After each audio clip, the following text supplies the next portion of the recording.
me. John, you've been um, in Las Vegas for the last 4 years?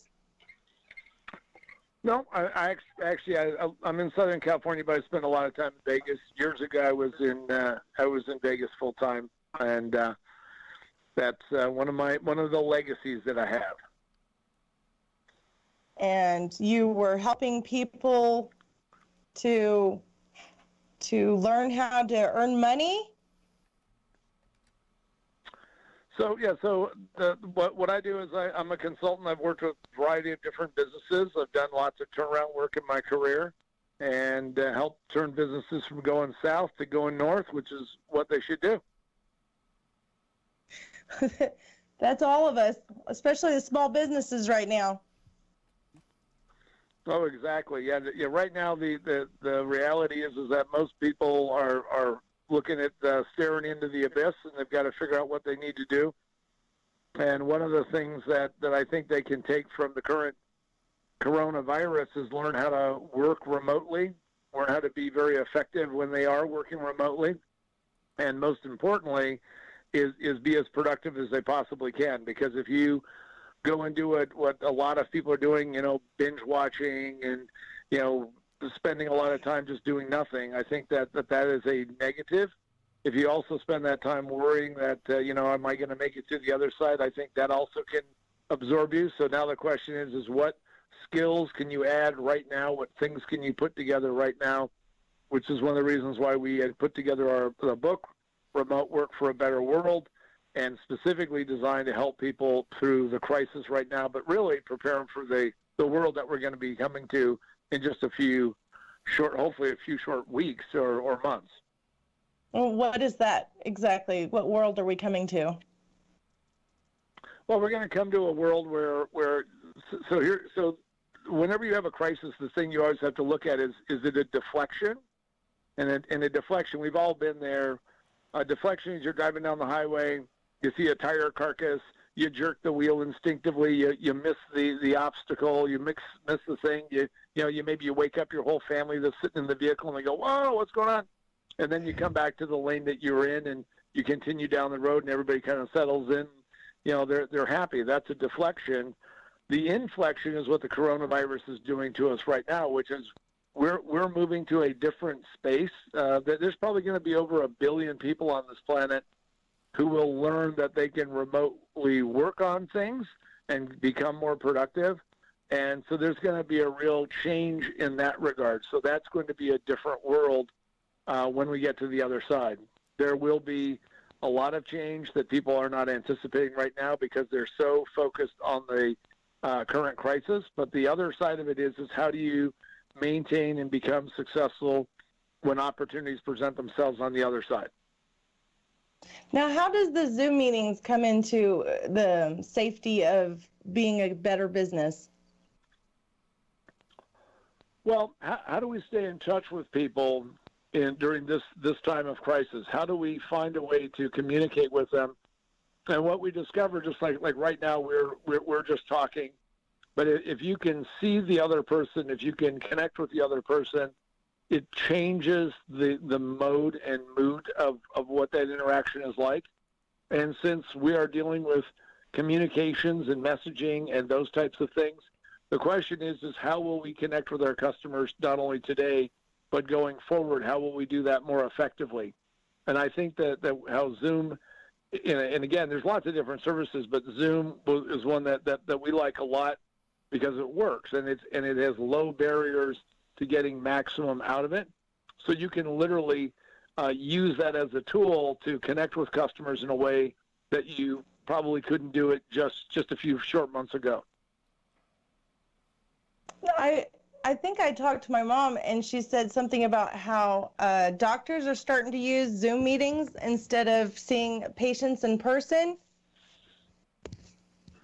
There's a whole telemedicine process that's going on.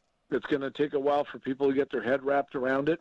But think of it this way: I have a client who's a physician. Before the crisis, it was measured in hundreds of interactions through one of the systems, one of the hospital systems that he works in. And now it's measured in thousands. Eventually it'll be measured in tens of thousands. That means that no matter where somebody is located, we'll be able to get them access to a professional medical personnel, and they won't have to guess at it, but they'll actually have a person who can walk them through and say, this is what we're looking for. That's going to be a change that I think is going to be permanent. I'm wrapping up some college classes, and instead of going in person, we're having to do online now, and I'm having to do Zoom meetings for my classes too. Well, and it's interesting you say that, because after we published the book and got it out there, we actually were contacted by a university in Peru, and they are in the process of trying to go remote.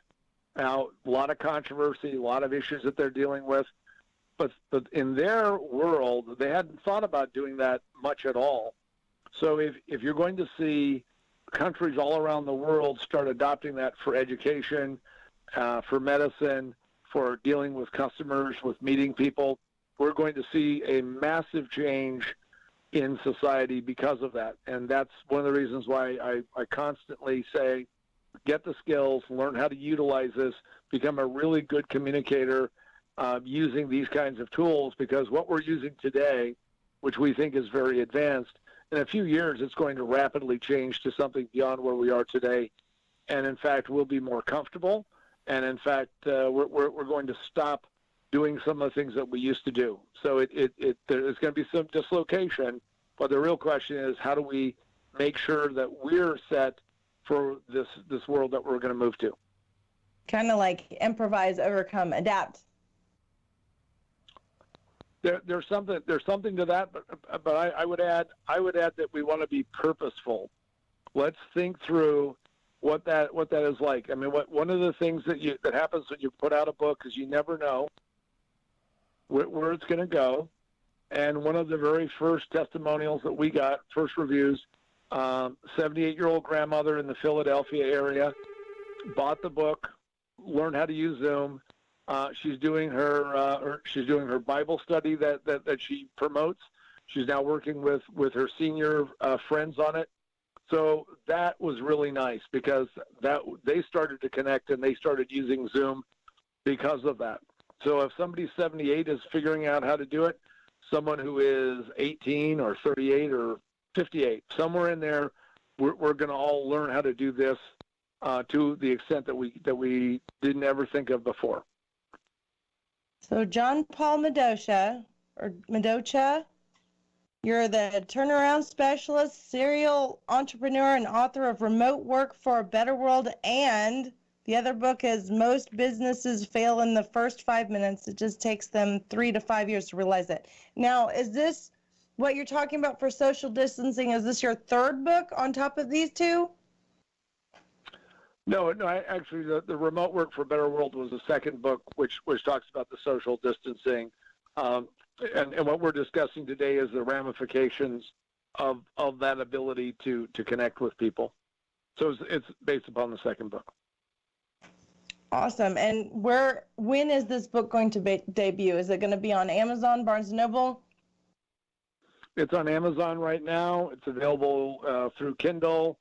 We priced it at 99 cents, so everybody can afford that. You're not going to Starbucks, so you go in and search your couch cushions. You'll probably be able to find it. Also, we have a website that is called survivethequarantine.com, survivethequarantine.com. You can go see some other things that we're doing and get stay up to date about where we see things at today and where we see them going. What made you want to come up with this book? Was there something that happened in your life that jolted you into going down this journey? The remote work book happened because, frankly, I finished my very first book, which took a long time because I was busy doing business, which is the Most Businesses Fail in the First 5 Minutes. I was in the process of launching that book, and the entire world was, crumbling around me. Like that movie Inception, it was just all crashing around me. And what I did was I said, I looked at my co-author. He and I were planning the launch of our first book. and said, there really is something that's needed right now, and we have to get it done immediately.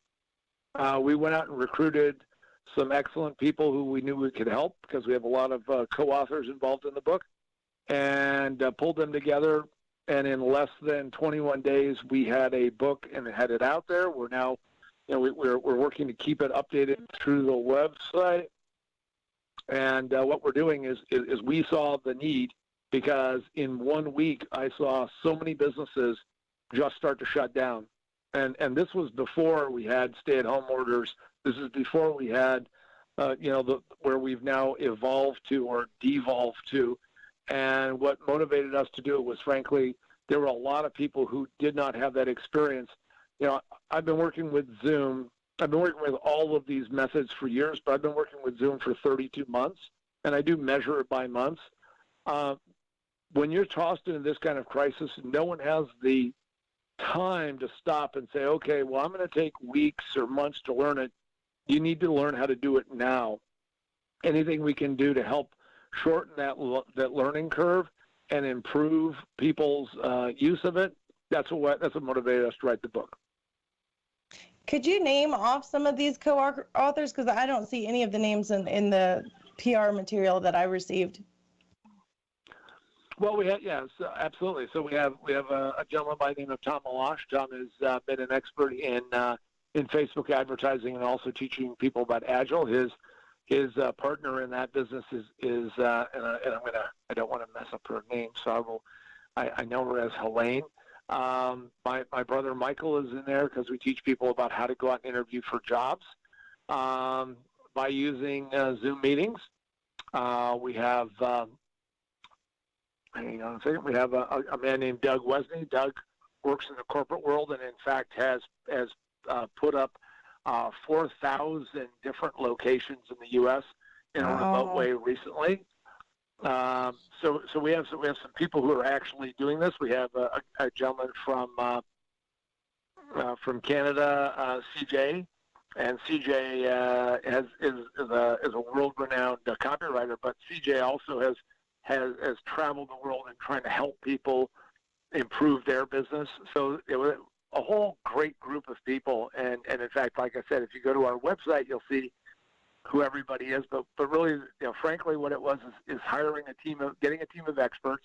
And Helene's name is Gidley. I don't want to, leave that out.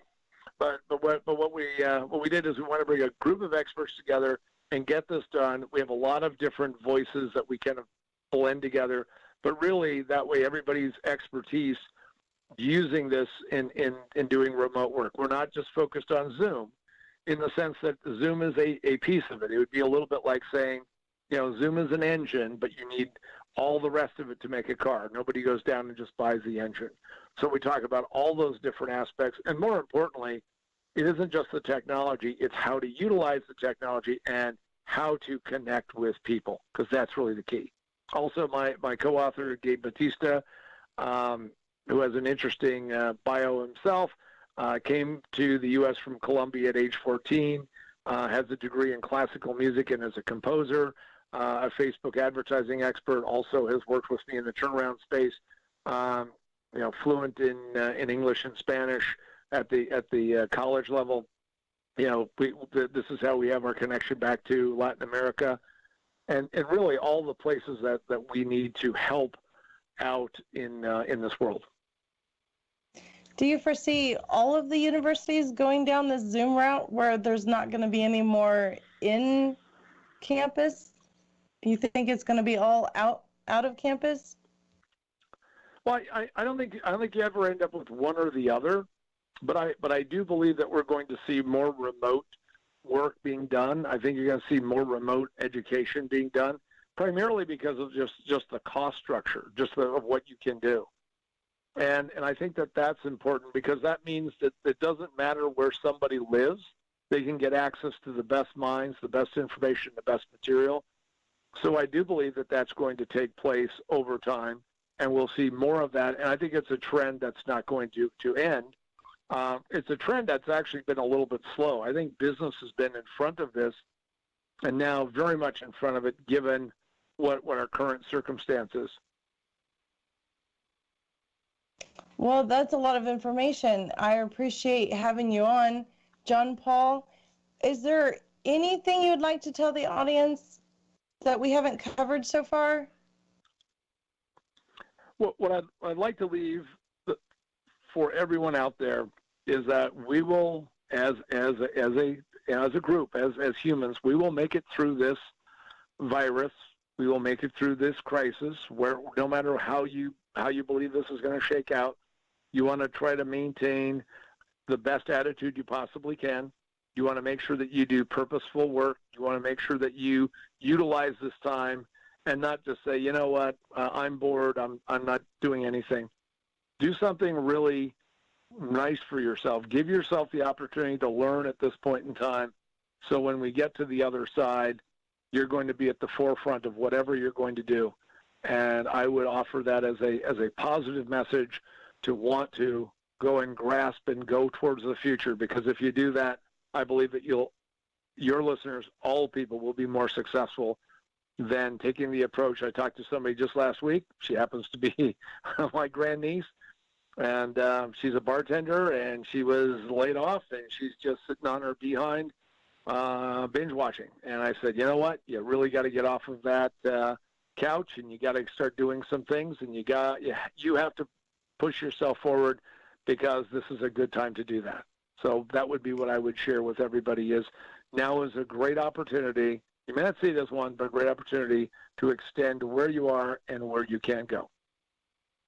I knew two 70-year-old women.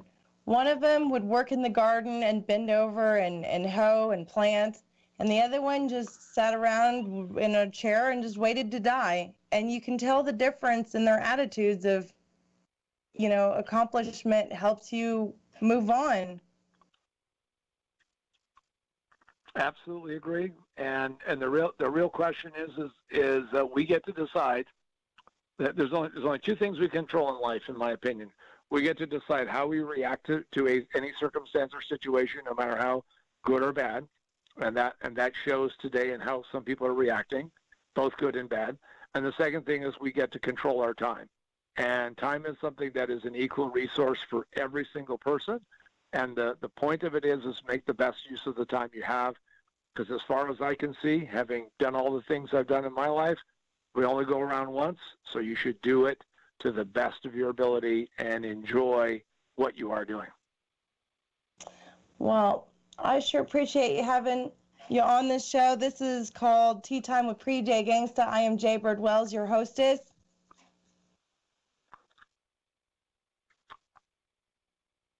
Well, thank you, sir. I appreciate you making time for me and Jay today. Thanks for coming on, my friend. Excellent. Well, and